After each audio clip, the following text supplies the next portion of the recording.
دوستو آج کی اردو ڈکشنری کے لیے جن 3 الفاظ کا انتخاب کیا ہے وہ ہیں اقلیم، اکتساب اور اکتفا۔ سب سے پہلے آپ کے سامنے اقلیم کی تفصیل۔ اقلیم کا مطلب ہوتا ہے ملک۔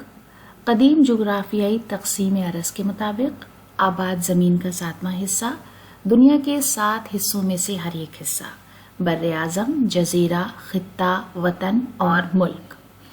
ہندی میں اس کے لیے مہادیپ، دویپ، چھیتر، دیش اور پردیش جیسے شبد استعمال ہوتے ہیں۔ انگریزی میں کانٹیننٹ، ریجن، ڈومینین، ریالم، کنٹری اور اسٹیٹ جیسے الفاظ استعمال ہوتے ہیں۔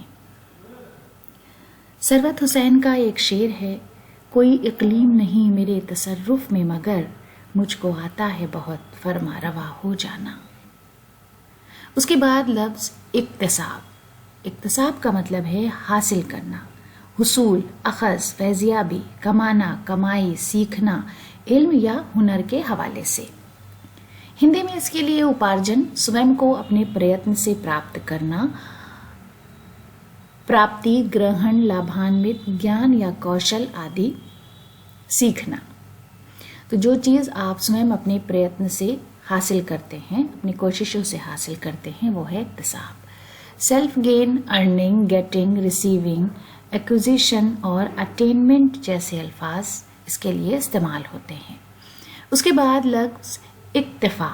اکتفا کا مطلب ہے صابر، قناعت، کفایت، سیری اور کافی، ترپتی، سنتشٹی، پریاپت ہونا اور یتیشٹتا، بینگ کنٹینٹ اور سیٹسفائیڈ، سیٹسفیکشن، بینگ سفیشینٹ اور کنٹینٹمنٹ جیسے الفاظ اس کے لیے انگریزی میں استعمال ہوتے ہیں۔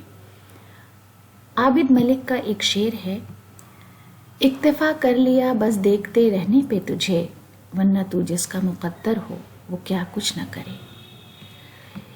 تو دوستو آج کے اسی شعر کے ساتھ ویڈیو ختم کرتے ہیں۔ اگلے ویڈیو میں آپ سے پھر ملاقات ہوگی۔ ویڈیو دیکھنے کے لیے بہت بہت شکریہ۔